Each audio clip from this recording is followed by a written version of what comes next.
CEAP, Centro Espírita Altivo Panfiro. Uma casa de amor. Boa noite a todos.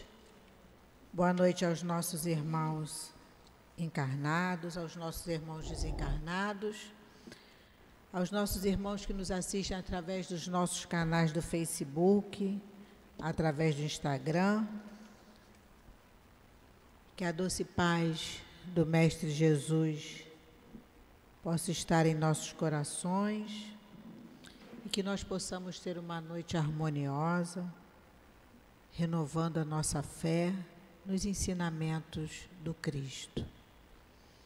Então, nós vamos iniciar os nossos avisos. Nós hoje vamos ter, dia de quarta-feira, nós estudamos o Evangelho segundo o Espiritismo. E nós vamos dar continuidade ao estudo do capítulo 23, que tem como título Estranha Moral. Os itens a serem estudados hoje são os itens de 13 a 15. E quem vai fazer o estudo para a gente é o José Valdemar. Seja bem-vindo à nossa casa. Quem vai fazer a sustentação no momento do passe é a Silvana, que é trabalhadora da nossa casa, e o estudo é do livro Caminho, Verdade e Vida. A lição de hoje é a lição de número 177, que tem como título Opiniões Convencionais. Então, eu vou começar, como sempre, convidando a todos para que venham estudar. Eu sempre digo aqui que o estudo é a porta, né? É a porta do nosso entendimento da doutrina espírita, mas a doutrina espírita é a doutrina realmente da fé raciocinada, porque é aquela doutrina que faz com que a gente pare, ouça, pense, e daí para frente a nossa vida nunca mais é a mesma, né? Porque a gente passa a enxergar a vida, apesar de todas as dificuldades, apesar de tudo que a gente está vendo aí, a gente sabe que nada acontece sem a vontade do Pai.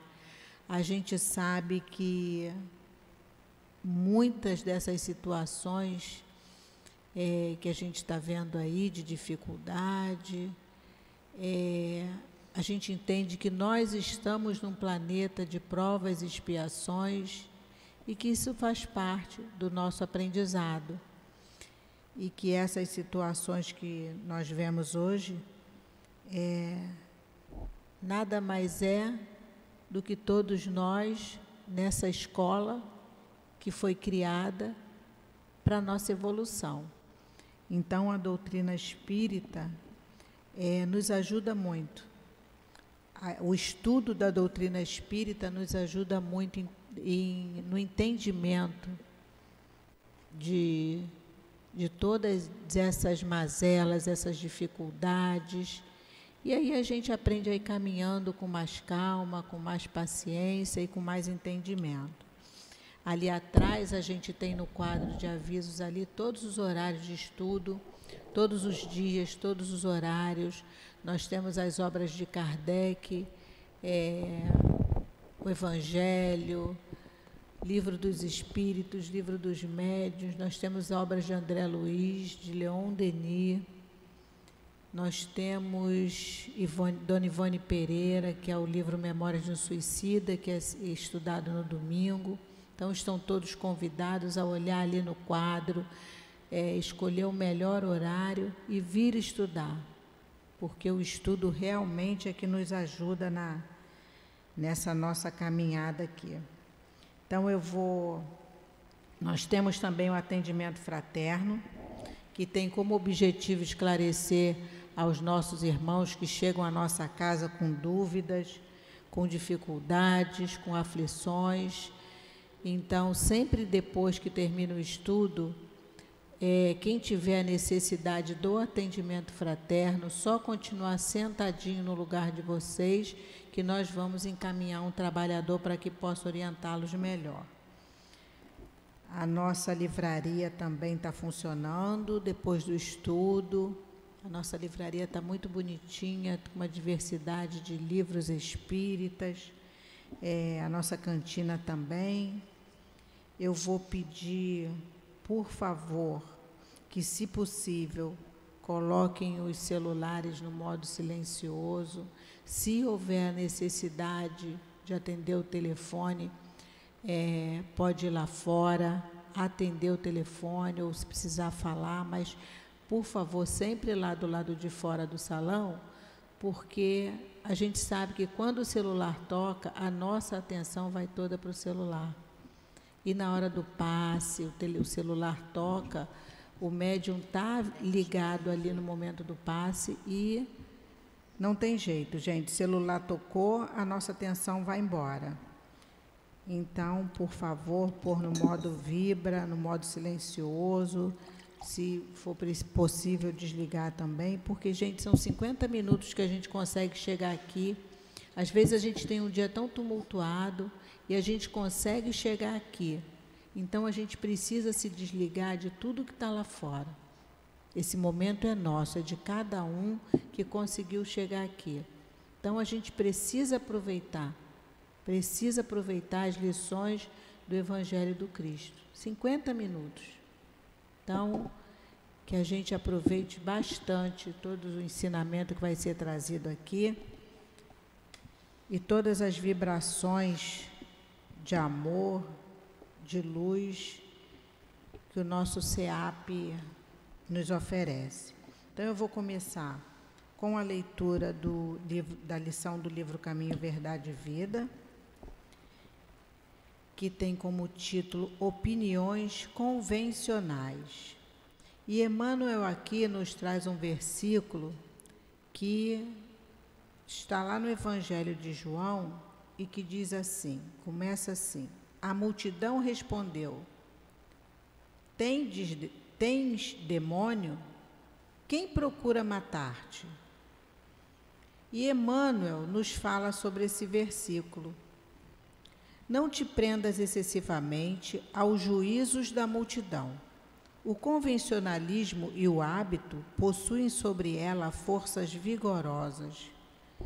Se toleras ofensas com amor, chama-te covarde.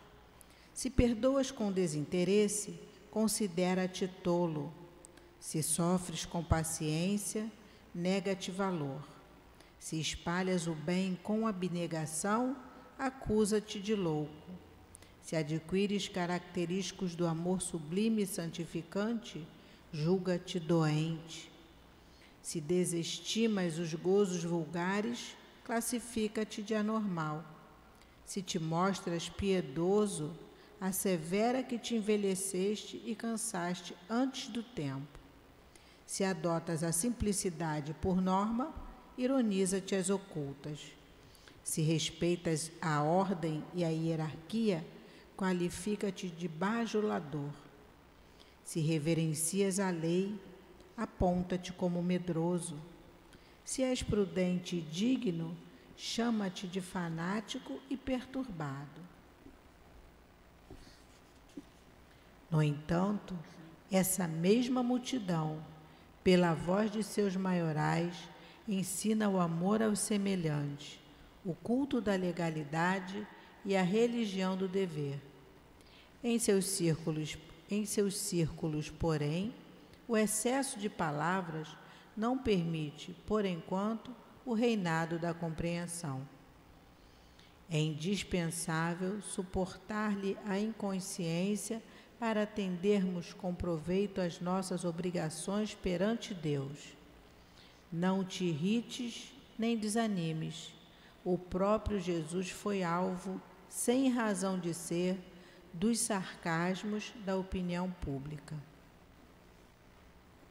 Vamos agora fechar os nossos olhos, elevar o nosso pensamento a Deus nosso Pai, a Jesus nosso Mestre, nosso amigo tão querido, pedindo a espiritualidade que dirige a nossa casa, nosso querido altivo, Dr. Herman, Antônio de Aquino e toda essa coluna de espíritos que sustenta a nossa casa, que possa intuir ao nosso José, que vai trazer o estudo, a Silvana, que vai fazer o estudo no momento do passe, que eles possam estar vibrando paz, amor, harmonia, para que suas palavras possam ser entendidas e acolhidas à nossa mente e aos nossos corações. Te pedimos então, Jesus, que em teu nome e acima de tudo, em nome de Deus nosso Pai, que possamos dar início ao estudo da noite de hoje. Graças a Deus. Eu vou ler então um trechinho do item 13, para que o José possa dar início ao nosso estudo.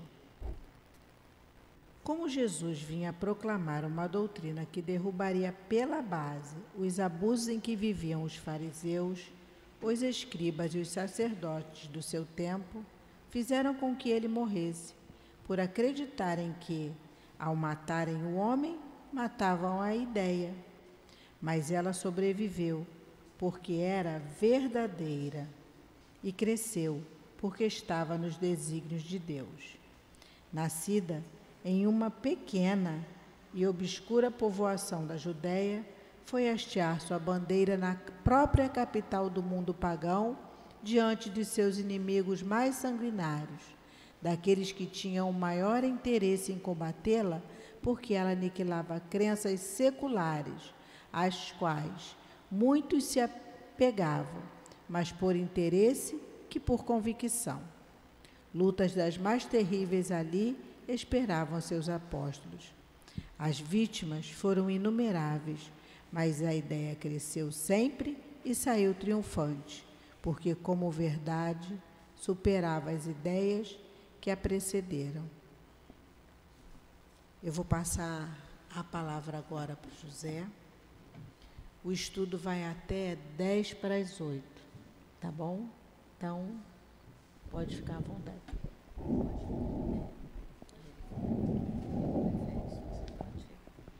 Boa noite, todos me ouvem bem? É uma alegria estar aqui na casa, primeira vez que eu venho. E eu posso ficar sentado também? Ou é melhor ficar de pé para que todos... Se for melhor ficar de pé, eu fico, sem problema. Então tá bom.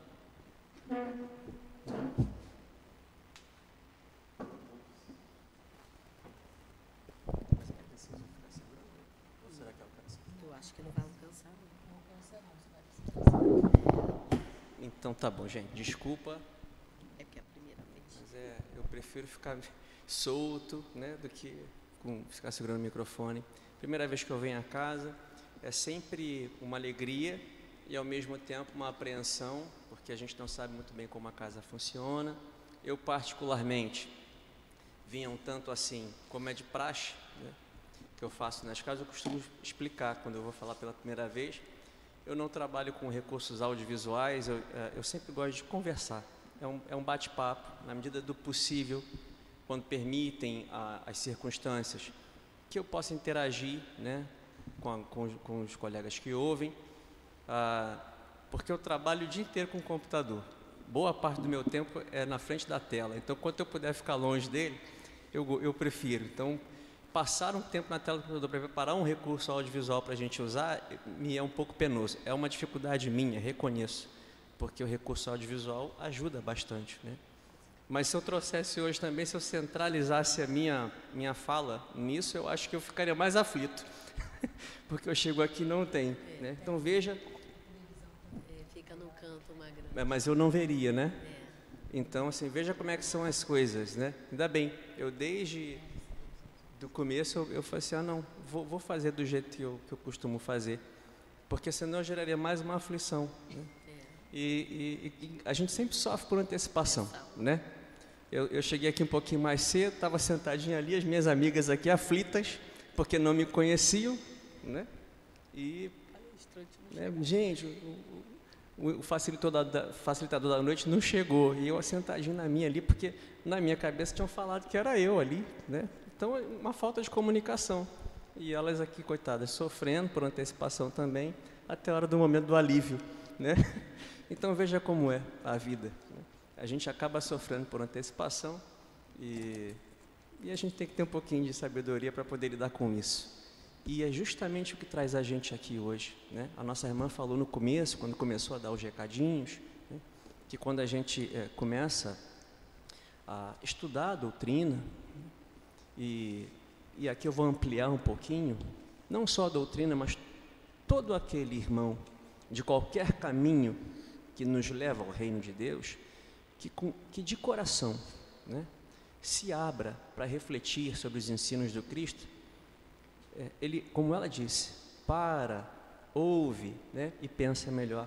Eu sempre tenho por costume dizer isso na nossa casa, né?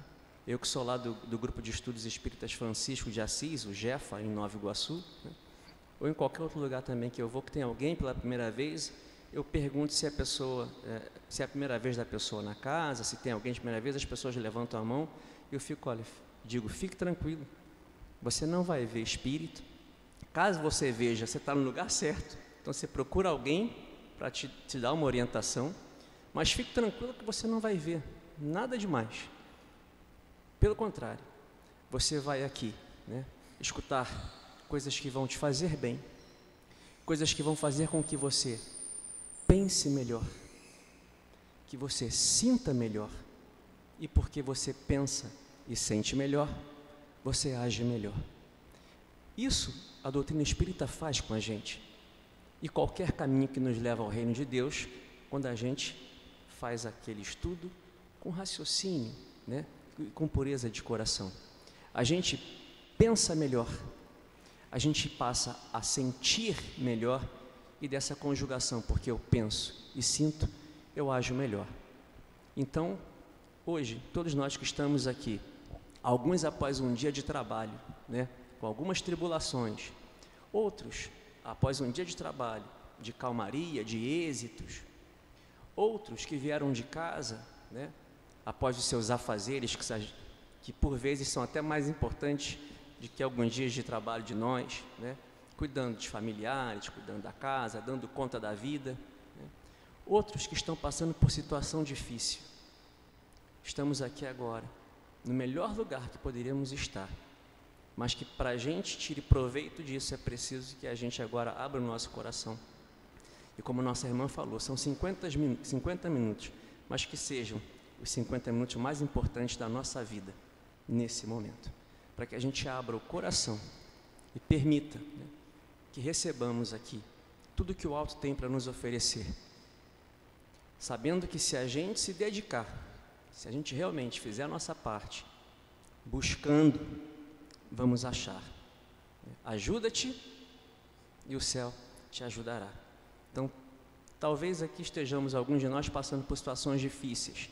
Situações difíceis exigem tempo para se resolverem. Confiemos no Pai, mas façamos a nossa parte, aqui agora, semeando no nosso coração sabedoria, serenidade, paciência, sobretudo fé, esperança e muito amor.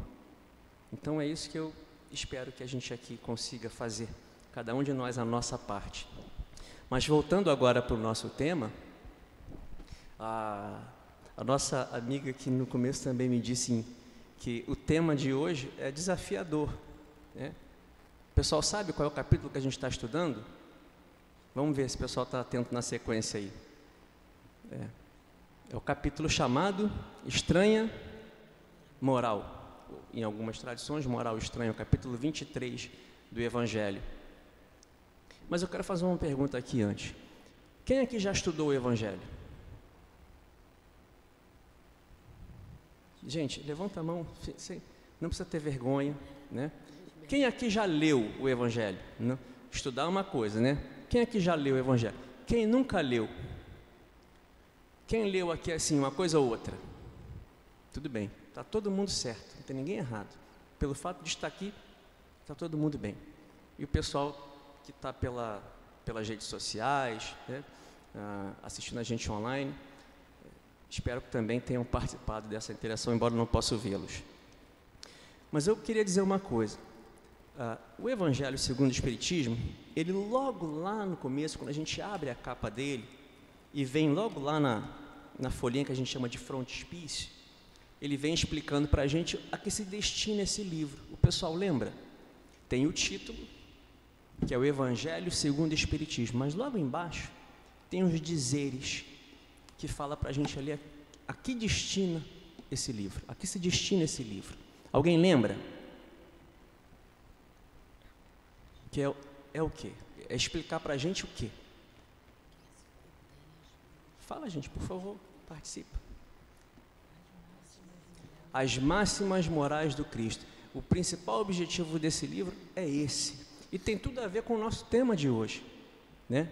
Logo embaixo está dizendo, o título é O Evangelho segundo o Espiritismo, com a explicação das máximas morais do Cristo em concordância com o Espiritismo e suas aplicações a diversas circunstâncias da vida. Então ele vem explicar para a gente os ensinamentos do Cristo. E por que estou dizendo isso? Porque o nosso capítulo é justamente a essência disso aqui, né? É muito complicado a gente julgar um todo por uma parte.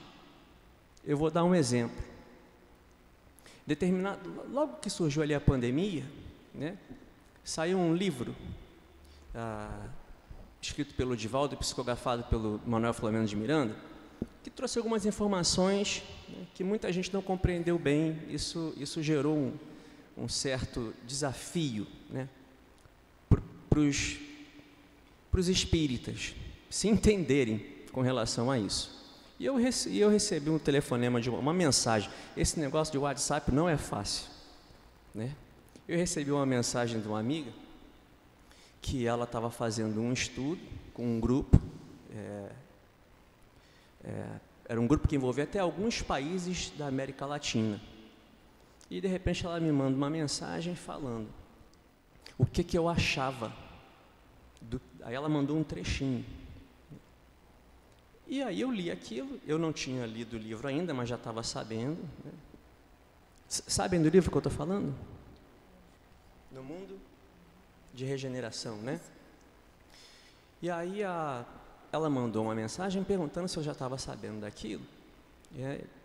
E eu falei que sim. E ela começou a discorrer que era um absurdo, que não concordava, e começou a falar um monte de coisa.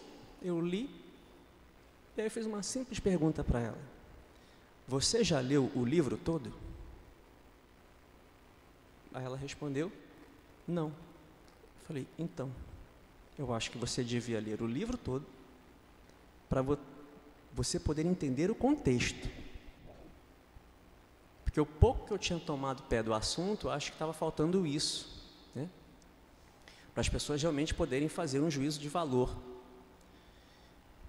E aí ela ficou meio que sem jeito e falou: é verdade. Porque até então ela estava seguindo algumas correntes de opinião. E esse é o perigo. Quando a gente vê uma parte de um todo, a gente tende a seguir algumas opiniões daquilo ali. Quando eu conheço o todo e tenho condição de avaliar, eu posso até continuar seguindo, né, algumas tendências de opinião, mas eu tenho mais condição de formar a minha opinião sobre aquilo. E esse é o perigo do nosso capítulo de hoje, porque tem muitas pessoas que pegam algumas dessas passagens evangélicas e por ali, por aquele trechinho, tiram uma conclusão totalmente diferente do que o contexto nos leva a ajuizar, quando a gente tem uma noção desse todo. Então, se eu pego uma passagem daquela, vocês aqui certamente já viram nas quarta-feiras antecedentes, aqui anteriores, né? Porque se falou de algumas passagens evangélicas que seriam difíceis de ser compreendidas que Jesus tivesse dito aquilo. Qual delas, por exemplo? Quando ele fala o quê? Lembra, são 4 passagens evangélicas que esse livro trabalha. Então eu vou tomar a liberdade aqui. A primeira, o Kardec ele coloca um título, né, só para no tópico, que é aquela que faz uma menção a odiar os pais. Vocês lembram disso? Né? Falamos sobre isso aqui, né? Quer dizer, falaram sobre isso aqui. Então, em uma passagem evangélica, se usa o termo lá, odiar pai e mãe, né? A sua mãe, a sua mulher, enfim. e aí certamente explicaram qual era o contexto dessa palavra odiar nessa passagem evangélica. Depois, num outro contexto, fala de abandonar pai, mãe, filhos para seguir com ele. Depois, numa outra passagem evangélica, fala de deixar os mortos, o cuidado de enterrar seus mortos. E, por fim, uma outra passagem evangélica que fala onde Jesus diz que não veio trazer a paz, mas sim a espada. Então, quem toma uma passagem evangélica dessa por si só, faz um juízo completamente diferente e equivocado de todos os ensinos, aquilo que a gente resume como a doutrina de Jesus. E aí, uns falam que é contradição, outros falam que está errado. Então, isso é perigoso, tomar o todo pela parte, né? E a ideia da gente hoje aqui, a gente está no meio de um capítulo. Semana que vem vocês vão ter a conclusão desse capítulo. Então, eu hoje estou com os itens 13, 14 e 15. Como nossa irmã leu aqui o 13 já, eu vou tentar fazer uma síntese aqui desses 3 tópicos, onde, na verdade, o que Kardec desenvolve para a gente ali é um pouquinho do que representou essa doutrina trazida por Jesus, os ensinos trazidos por ele, né, perante aquela sociedade de que ele participava e que tinha uma ordem, né, que não estava sendo devidamente compreendida segundo as leis que eles pensavam seguir e acreditavam mesmo estar praticando, né, a lei judaica, porque o mestre mesmo nos disse o quê? Não vim destruir a lei, e sim cumpri-la. Num outro momento ele fala um pouquinho, no item 14, do momento em que foi o momento propício para que o cristianismo acontecesse, né, surgisse e fosse ali semeando. E num terceiro momento, que é o item 15, ele já traz uma outra situação, que é o que foi feito depois que o cristianismo se estabeleceu, né? O que foi feito com os ensinos do mestre? Se compreendemos bem aquilo, e aí a história está aí para dizer para a gente o que nós fizemos, né? Então vamos falar um pouquinho disso. Mas certamente também nas quarta-feiras anteriores aqui, foi falado que muito dessa confusão foi devido à própria passagem do tempo e da questão até das interpretações, né, das traduções. Kardec coloca isso, né, num dos tópicos anteriores aqui que já foi trabalhado. E isso é próprio do costume, do progresso. Eu diria que se alguns anos atrás nós sentássemos numa rodinha aqui e falássemos assim: procura no Google, vai ouvir no Spotify, manda um zap, manda um WhatsApp. Se aquilo não fosse de senso comum, iam chamar a gente de quê? Porque aquilo não tinha no imaginário popular. Aquilo não fazia parte da nossa cultura. E hoje a gente tem uma série de palavras, né, de coisas que realmente existem e que são de senso comum. Todos sabem do que eu estou falando. Concordam? Pode até não ter, mas todos sabem do que eu estou falando, né? E uma série de outras palavras que a gente pode utilizar também aqui, se a gente, né, buscar. Talvez para os mais jovens isso seja completamente natural. Para os mais jovens, talvez assim seja algo tão surreal imaginar que um dia não houve Google. Estou falando alguma besteira aqui? Vocês acham que né? É possível isso, né? Uma vida, gente, os mais jovens já houve sim, vida sem Google, vida sem Facebook, vida sem Instagram, sem celular, né? Da maneira como a gente utiliza. Então, só estou querendo fazer um contexto aqui, para a gente entender que muitos desses elementos da cultura devem ser considerados, para a gente bem entender. A gente precisa entender o contexto que aquele ensino foi trazido, que embora seja atemporal, ou seja, para todas as épocas, para todas as eras, mas ele foi veiculado considerando um contexto.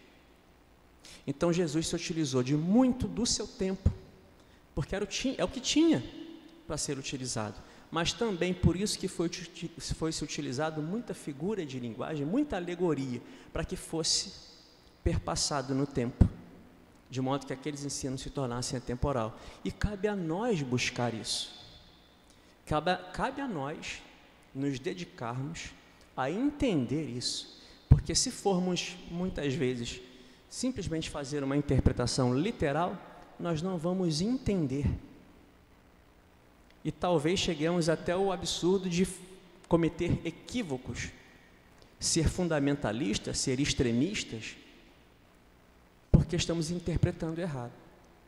Então, num primeiro momento, quando a nossa irmã leu aqui o item 13, o que ele coloca logo de início para a gente é que Jesus vinha proclamar uma doutrina que ela, de uma certa maneira, afrontaria a maneira como aquela sociedade vinha se comportando, principalmente religiosamente.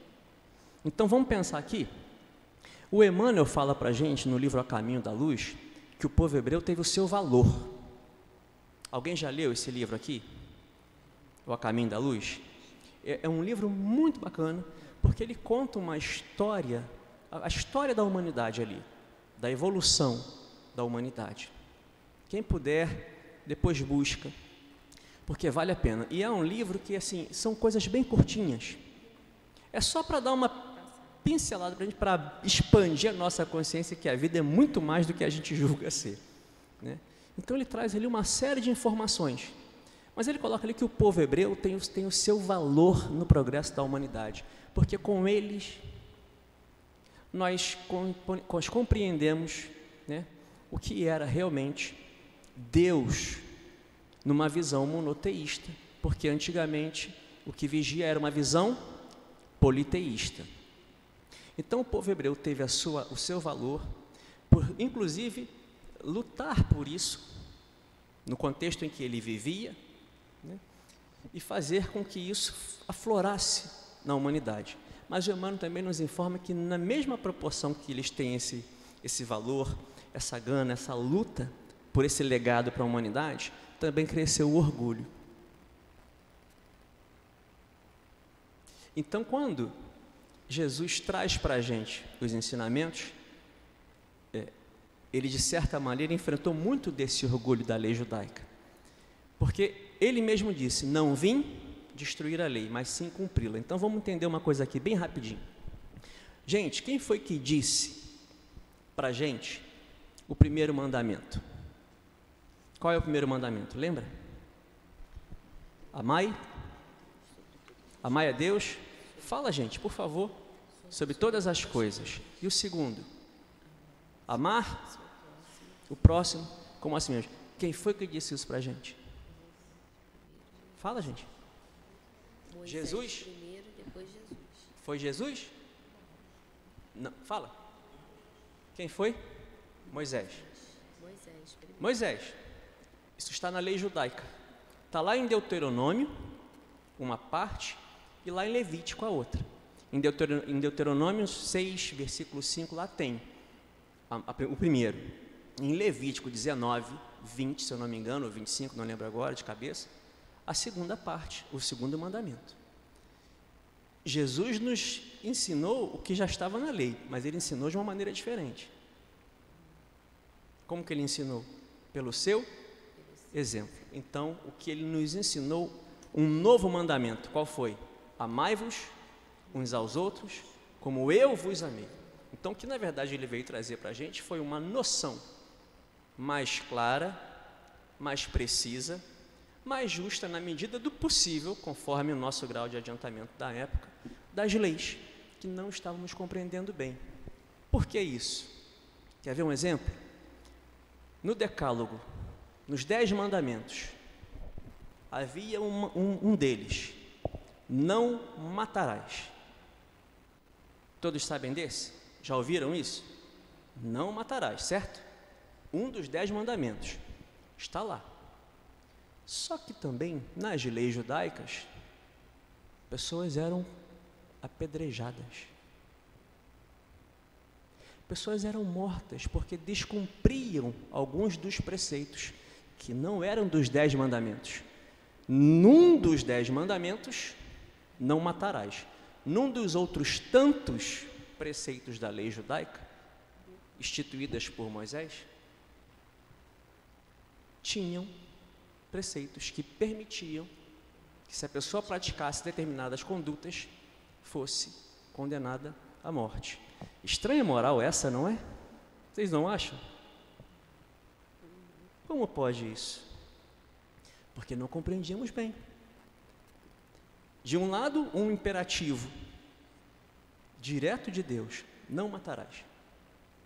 Depois, um primeiro mandamento trazido: amarás o Senhor teu Deus de todo o teu coração, de todo o teu entendimento, e amarás o teu próximo como a ti mesmo. Mas olha, se o próximo cometer isso ou aquilo, fizer isso ou aquilo outro, morrerá. Estranha moral essa, certo? Então o que ele veio trazer para a gente foi um modo de viver mais justo, de acordo com o que a lei prescrevia. E uma série de situações.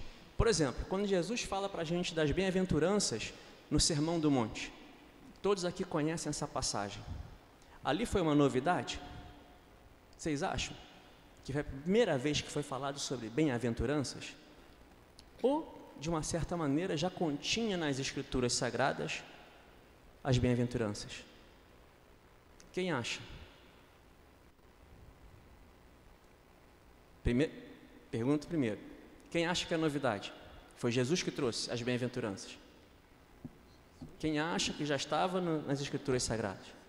O pessoal está bem participativo. Gente, Jesus trouxe sim para a gente muita novidade com as bem-aventuranças, mas já estavam nas Escrituras Sagradas. Nos Salmos tem muito das bem-aventuranças. Então o que ele traz para a gente realmente é que ele não veio destruir a lei, mas sim cumpri-la. E ensinar para a gente realmente como cumpri-las, como observá-las, como interpretá-las. Então ele veio realmente nos ensinar a amar, porque era inadmissível que uma sociedade que trabalhasse uma religiosidade, nós tivéssemos os interesses dos sacerdotes, dos religiosos que tinham uma ocupação dentro da sua religião, com uma certa posição de destaque, de hierarquia, de dominação com relação aos outros. Por exemplo, tinham os melhores lugares. Por exemplo, dentro dos templos tinha-se comércio para as coisas sagradas. E o que ele fez o tempo todo, durante o seu ministério, foi ensinar para a gente o quê? Que todos somos filhos de Deus e que devemos amar uns aos outros, e que aquele que quer ser o maior tem que fazer o quê?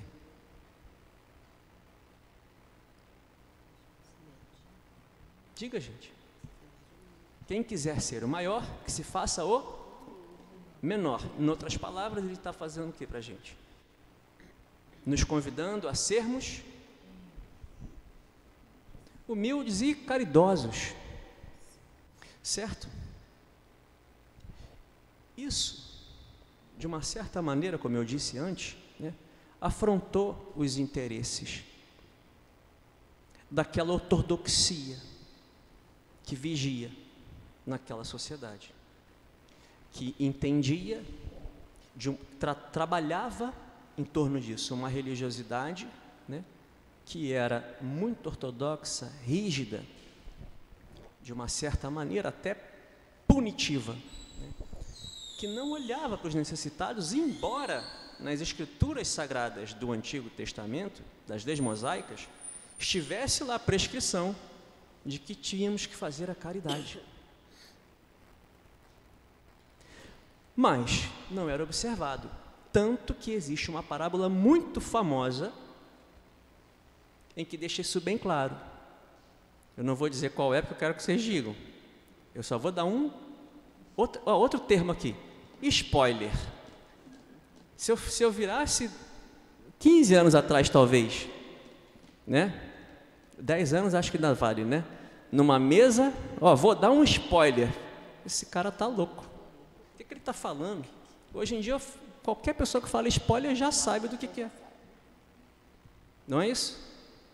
Então, imagina que, vou falar assim bem por alto, vocês vão identificar. Certa vez um rapaz foi assaltado e bateram nele e deixaram ele jogado, todo machucado. E nisso veio um religioso, passou, olhou para esse coitado, mas não querendo se contaminar, porque a sua religião não, de uma certa maneira, não permitia, recomendava que ele não se misturasse, que ele não se aproximasse dos imundos e tudo mais. Então passou um religioso, passou dois, e passou um terceiro religioso, que para os outros dois anteriores era herético, mas foi aquele que foi lá e amparou. Estou falando de que parábola? Fala alto, gente. Do bom samaritano. Vocês estão entendendo que Jesus falou de algo que já estava prescrito, mas que não se fazia? Estranha moral essa, não é? Então, quando a nossa irmã começou a ler o item 3 aqui, e eu repeti aqui o primeiro trecho, foi por isso que aqueles ensinos de Jesus afrontavam aqueles valores dominantes daquele momento, porque faziam com que eles enxergassem que eles estavam fazendo errado. E isso dói. Não dói? A gente está fazendo algo errado e o outro apontar o erro da gente? Ou, pelo contrário, até, às vezes não precisa nem apontar, mas com o seu exemplo, faz a gente perceber que a gente está errado. Não dá um negócio dentro da gente, quando a gente ainda está assim, muito orgulhoso, muito cheio de si? Não dá um negócio dentro da gente? Dá uma palavra aqui mais antiga, uma gastura, não é? Dá um incômodo, né? E foi tanto esse incômodo que não souberam reconhecer que ele era o Messias. Não souberam reconhecer a grandeza daquele homem, porque esperavam que viesse alguém à altura daquele orgulho que eles cultivavam. Tinha que vir um Messias numa carruagem de fogo, um Messias que dominasse as outras culturas, os outros povos, que enaltecesse o povo deles. Algo totalmente diferente do que Jesus praticou. Jesus, que sempre esteve aberto a todos, principalmente os invisíveis da época, principalmente aqueles que eram, de alguma maneira, desprezados. Então, em função disso, por Jesus ter trazido ensinamentos que chocavam com os interesses deles, ele foi morto, porque acharam que matando este homem, matariam aqueles ensinos, como diz no texto, aquela ideia que estava sendo trazida. Tudo bem até aqui? Então, num primeiro momento, o texto fala disso para a gente. Essa estranha moral, vocês já viram, se desenvolvia nesse sentido, né? Algo que esse homem vinha trazendo, que feria os interesses daquela sociedade, que tinha por mais interesse dominar do que realmente fazer com que o povo, né, se libertasse, crescesse, se desenvolvesse. E aí, num segundo momento, só fazendo mais um acréscimo aqui, só que essa ideia, ela germinou. Justamente porque Jesus não fez o seu ministério sozinho. Andou com ele, os discípulos, né, seus seguidores sinceros, que tiveram no seu coração ali a semeadura daqueles ensinamentos. E graças a Jesus, graças a eles, estamos aqui hoje. Não só nós, como tantas outras moradas que reconhecem nele, né, o caminho para uma vida mais feliz. Depois, no item 14, ele fala um pouquinho de que essa ideia do cristianismo, já considerando aqui, né, que Cristo não estava mais entre nós, mas que suas lições ganharam volume, né, ela também se desenvolveu porque, ao mesmo tempo, o paganismo estava perdendo a sua razão de ser. E aí, quem aqui já leu há 2000 anos um romance de Emmanuel que conta a história do senador Públio Lentulus, né? Lembra que tem uma passagem que a filhinha deles está doente? E Lívia, a mãezinha, né, faz as suas orações. Lívia, que já tinha uma sincera inclinação, né, para os ensinos do mestre, que era uma madureza espiritual daquele espírito, né? Mas Públio Lentulus ainda era um homem do seu tempo, com a sua cultura, com a sua crença. Então fazia lá as oferendas aos deuses pagãos, aos deuses romanos, que eram tanto, gente, que vocês nem imaginam. Quem já leu aqui o Caminho da Luz, que eu citei agora há pouco, o Emmanuel traz uma informação que chegou um tempo que eram cerca de 30 mil deuses que eram acreditados. Vocês têm noção? Fazendo uma analogia, é como se fosse 30 mil santos da Igreja Católica. É como se fosse, fazendo uma analogia com a nossa doutrina, é como se fosse 30 mil espíritos, né, que a gente conhecesse, né? E óbvio que isso é possível, mas estou falando aqui do contexto dos deuses romanos que eram cultuados para se conseguir algo. Então tinha Deus para tudo, né? O Deus do comércio, o Deus da saúde, enfim. E aí, não sei se vocês lembram, mas chega um momento do livro, né, em que o Emmanuel, cansado já de pedir aos deuses, de fazer oferendas e não ter o retorno, que era a cura da filha, né, num ato de desespero da Lívia e dele também, porque chegou num momento muito crucial da saúde da filha, foi atrás da cura, através de Jesus, né? Então, estou dando esse exemplo porque o paganismo, de uma certa maneira, já estava perdendo a sua força, porque estavam percebendo, né, que não tinha algo de tão racional naquilo. É o que Kardec traz para a gente aqui. Ao contrário do cristianismo bem compreendido por alguns, na medida do possível, tá? Com aquelas luzes que estavam sendo trazidas por Jesus, diante daqueles ensinamentos mais justos, mais claros, como eu disse antes, mais de acordo do que realmente estavam dizendo ali as Escrituras e que não se era compreendida. Então, esse cristianismo ganha força nesse sentido. E é tudo, gente, o encadeamento do progresso da humanidade.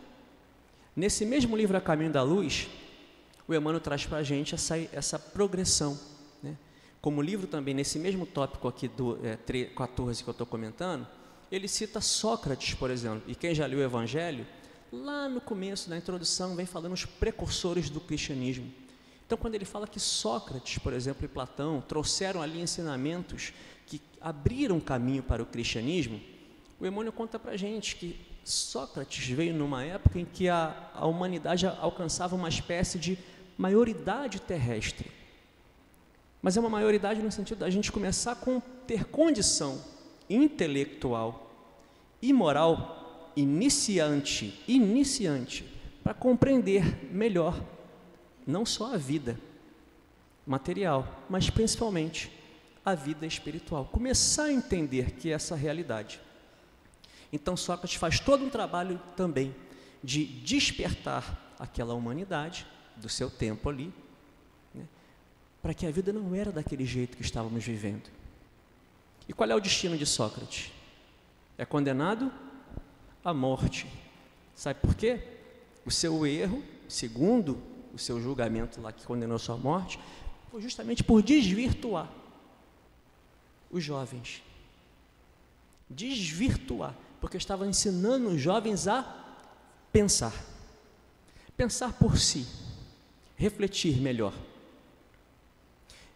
E Jesus fez a mesma coisa.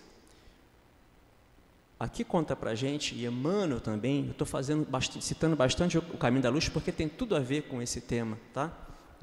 Que Jesus veio num momento em que essa madureza, essa maturidade terrestre, e aqui até espiritual, que permitiu que a gente começasse ali a compreender, e aí gerou um longo período de 18 séculos, até que viesse o momento propício para que a nossa intelectualidade e também, de uma certa maneira, a nossa moralidade permitisse compreender mais a fundo os ensinamentos do Cristo com o quê? A doutrina dos Espíritos. Então, o Emmanuel conta para a gente que naquele momento em que Jesus veio, era o momento mais propício para que a gente começasse ali a despertar. E ele fez o seu papel, obviamente, como ninguém poderia fazer. Ele, o governador do nosso planeta, semeando em nossos corações ali o porvir, que ia desejar da gente muito trabalho, para que a gente pudesse compreender aquilo. E avançamos no tempo, mas, aí vamos para o item 15. O que aconteceu? O que nós fizemos com esses ensinos? O que vocês acham? Compreendemos bem os ensinos do Cristo? Porque cometemos os mesmos equívocos. Os mesmos equívocos que foram cometidos lá com relação às leis mosaicas, nós também cometemos com relação aos ensinos do Cristo. Diversas seitas, como diz aqui, tomaram para si, conforme interpretaram, a verdade. Então, aquele está errado, eu tenho a verdade. E por conta disso, nós tivemos uma série de confusões. E aí ele cita um exemplo que quando o cristianismo ganhou força, ele subjugou até outras. Ganhou pela força mesmo o paganismo, por exemplo. De perseguido, o cristianismo foi perseguido durante um tempo, passou a ser o quê? Perseguidor. Nós temos aí na história da humanidade as guerras santas, todos conhecem, não preciso ficar citando, tudo por quê? Porque não compreendemos bem. E com a graça de Deus e pelo trabalho de nosso Senhor Jesus Cristo, 18 séculos depois de sua vinda, estávamos num momento propício para compreender melhor essas lições, quando no século das luzes surge o Espiritismo, trazendo para a gente ensinos de como realmente devemos compreender a vida. Essa vida, que embora estejamos na matéria, é regida pelo Espírito, pelo espiritual, que devemos caminhar na vida considerando a nossa origem, porque é para lá que voltaremos. Então, quanto melhor fizermos o nosso papel aqui na vida, melhor estaremos no mundo espiritual. Mais do que dizer para a gente, mais do que apresentar para a gente a realidade do mundo espiritual, como ele é, o que vem fazer é ensinar para a gente como viver. Qual é o maior objetivo da doutrina espírita? A reforma íntima. Este é o maior objetivo. O maior, não o único. Então fala para a gente da imortalidade da alma, fala para a gente de Deus, fala da pluralidade dos mundos, da pluralidade da existência, mas o principal, o objetivo maior, é tornar o ser humano melhor. Capacitar o ser humano para domar as suas mais inclinações. Em outras palavras, fazer com que a gente saia daqui melhor do que chegou. Se fizermos isso, voltaremos com lucro e não com débitos. O objetivo é que a gente venha para cá e se melhore. Agora, quanto mais a gente souber disso, compreender realmente as lições do Cristo, isso vira um processo natural para a gente. O problema é que enquanto a gente não se dedica a compreender bem as lições, a gente acaba tropeçando e vai se equivocando e vai se machucando e vai machucando os outros. Então, veja o que diz no item 15. Infelizmente, os adeptos da nova doutrina, no caso o cristianismo, não se entenderam quanto à interpretação das palavras do Mestre, veladas as mais das vezes pela alegoria e pelas figuras da linguagem. Daí o nascerem numerosas seitas, pretendendo todas possuir exclusivamente a verdade. E não bastaram 18 séculos para pô-las de acordo. Avançando um pouquinho. Vencedores do paganismo, os cristãos de perseguidos que eram, fizeram-se perseguidores. A ferro e fogo foi que se puseram a plantar a cruz do Cordeiro sem mácula nos dois mundos. E aí ele fala para a gente, é fato constante que as guerras de religião foram as mais cruéis, mais vítimas causaram do que as guerras políticas. E aí ele, avançando um pouquinho, ele faz uma pergunta. Cabe a culpa à doutrina? Ou seja, a culpa disso é do cristianismo em si? Ou dos cristãos que não compreenderam bem o cristianismo? Fazemos aqui uma analogia com relação à doutrina. Quando não compreendemos bem a doutrina, mais prejudicamos do que trabalhamos para que ela se expanda e cresça. E aí, quando erramos, a culpa é da doutrina ou a culpa é do espírita que não compreendeu bem? Quando, por exemplo, temos médiuns que deixam-se perder por suas más paixões, e isso ganha uma evidência na mídia, por exemplo, a culpa é do espiritismo? O espiritismo é perigoso por si só? Ou a culpa é do médium, por exemplo, que não compreendeu muito bem? Estou aqui, não estou apedrejando médium algum, tá, gente? Só estou colocando que quando a gente não compreende muito bem uma situação, a gente não pode julgar o todo pela parte. A mesma coisa quando nós, enquanto participantes da casa espírita, né, que vemos alguma situação na casa espírita, não ficamos satisfeitos e saímos daquela casa, decepcionados não só com a casa, mas com o movimento espírita. Estou agindo certo? E sai falando mal do movimento espírita. Estou agindo certo? Não, porque estou julgando todo o movimento pela parte. A mesma coisa quando de repente algum de nós fala alguma coisa na mídia, alguma coisa errada, isso ganha volume, e falam mal do movimento espírita. Estamos agindo certo? Não, estamos mais uma vez julgando o todo por uma parte. Então ele continua falando que não, ao contrário, todos os homens são irmãos e Deus é soberano, soberanamente misericordioso. O que Jesus ensinou para a gente foi que somos todos irmãos, que devemos amar o nosso próximo, que devemos amar o nosso inimigo, que devemos fazer o bem àqueles que nos perseguem. Alguém que ensinou isso poderia ter falado algo de diferente de tudo isso? Ou nós que não compreendemos bem o que foi dito? Ou nós que talvez não tenhamos buscado a fundo o pensamento por trás daquela alegoria que foi utilizada? Ou nós que não buscamos a fundo entender o contexto? Porque não é possível que alguém que na sua vida inteira, no seu ministério, que embora de 3 anos, né, foi só de amor, justiça e caridade, não tem um registro de um ato equivocado de sua parte, tenha professado discórdia, dissensão, abandono e ódio em lugar algum.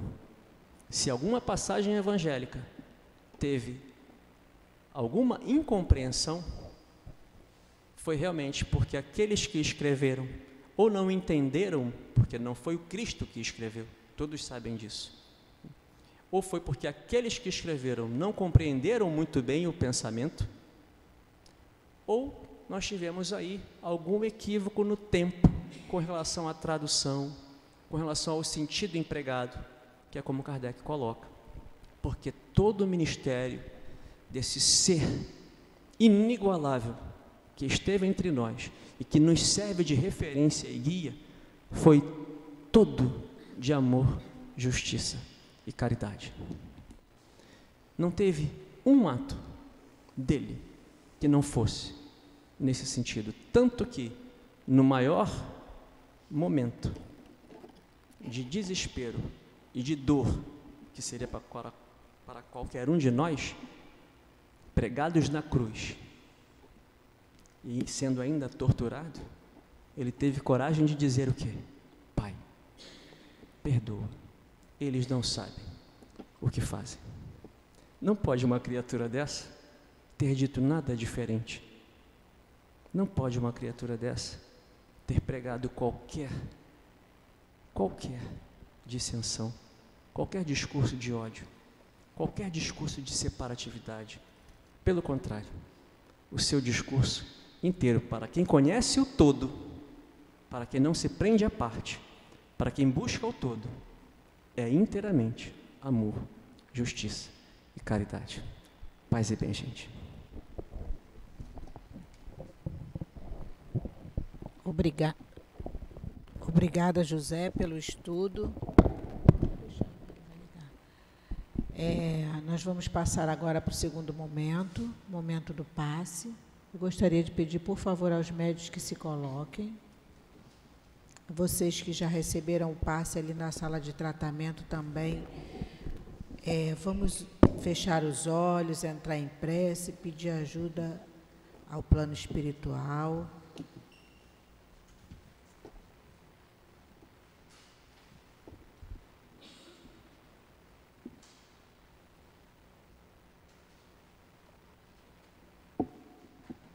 Vamos fechar os nossos olhos, elevar o nosso pensamento a Deus, nosso Pai, a Jesus, nosso médico das almas, ao Dr. Herman Bezerra de Menezes e todos esses espíritos tão amorosos que prepararam o ambiente para receber a cada um de nós. Que os médiuns agora possam, através do seu amor, através dos espíritos, doarem-lhe os fluidos tão necessários ao refazimento de cada um de nós. Que seja em nome de Jesus e em nome de Deus, nosso Pai, possamos dar início ao trabalho dos passes. Graças a Deus. A paz de Jesus a todos. O texto do Verdade, Caminho e Vida é opiniões convencionais. A reflexão que a gente vai fazer é em torno do que a gente, sobre opinião alheia, né? A gente, o tempo todo, né? A gente se presta ao papel de ficar preocupado com o que alguém vai falar de nós, que a minha atitude tem que ser dentro da expectativa que as pessoas esperam, mas nunca vai ser assim, né?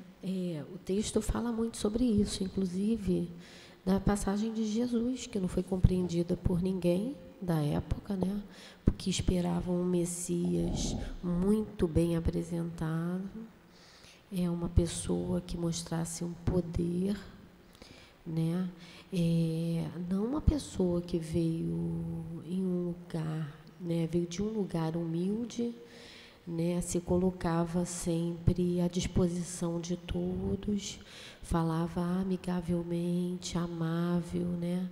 Mesmo em momentos que ele era colocado à prova, que ele era ridicularizado, né? Ele tratava aquelas pessoas que costumavam falar que era de má vida, ele tratava-as, né, como elas mereciam, né, com todo o amor. Então imagine nós, né, simples mortais aqui, ainda galgando algum crescimento espiritual, né? Eu penso que a gente, quando adentra na doutrina espírita, a gente passa um pouco sobre isso também, porque a gente se vai estudar muito, alguém já está falando assim, nossa, mas você agora não sai do centro.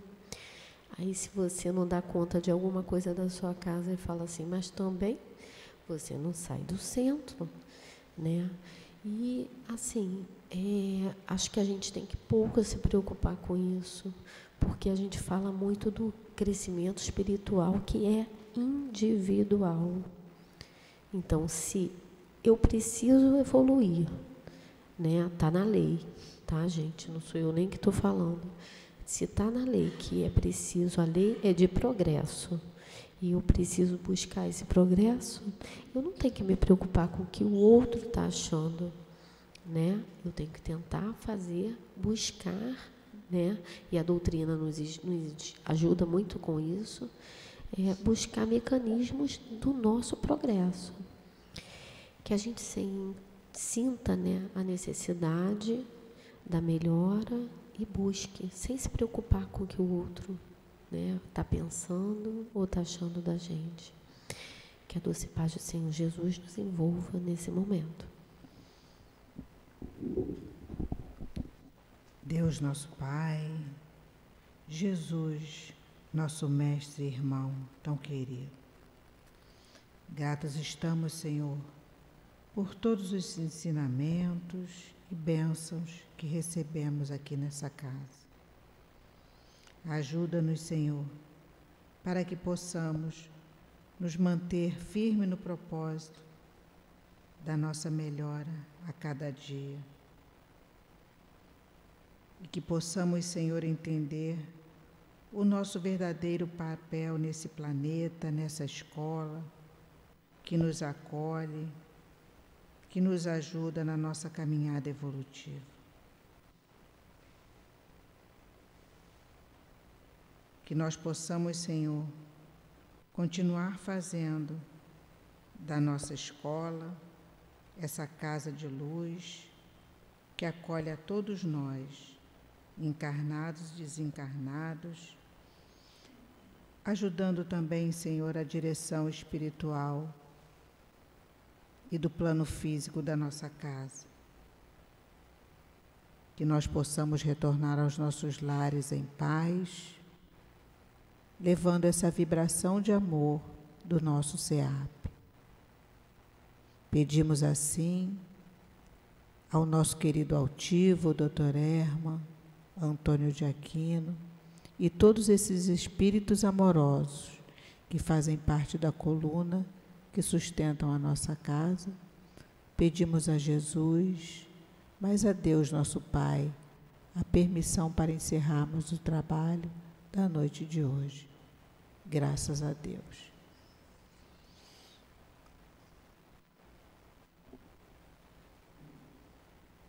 SEAP, Centro Espírita Altivo Panfiro. Uma casa de amor.